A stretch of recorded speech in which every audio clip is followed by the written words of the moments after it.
We are standing on top of Mount Carmel, and behind me is the Valley of Armageddon. Very famous valley.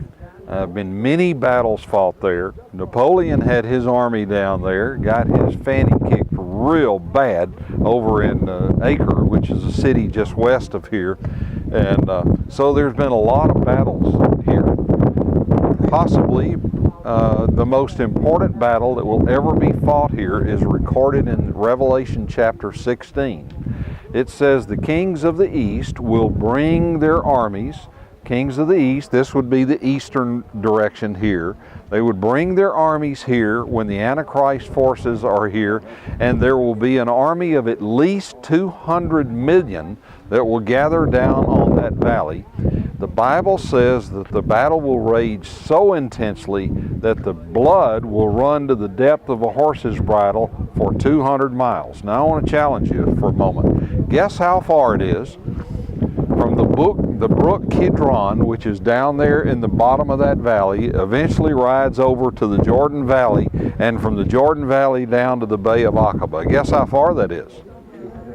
You guessed it, it's 200 miles. So many people wondering if that battle is going to be literal or not. I would say it's going to be literal. And what happens here is a campaign. Many of us have been taught that the Battle of Armageddon is the end of all wars, the end of everything. No.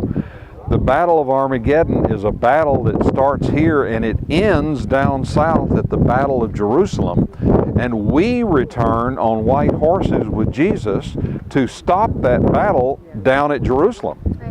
And it says in Zechariah chapter 14 in verse 4, in that day his feet will touch the Mount of Olives. And we are going to be with him on white horses. It starts up here. The battle rages intensely. The forces continue to move down the Jordan Valley until they get to Jerusalem. And we will go down there and visit in a few days and see exactly where we're going to greet the Lord when he comes. Now, I don't know if you are looking forward to that, but one of the focuses in my life is the day that I get on a white horse with a glorified body and see the Lord himself out in front of me, and he speaks a word to the Antichrist. He falls over dead.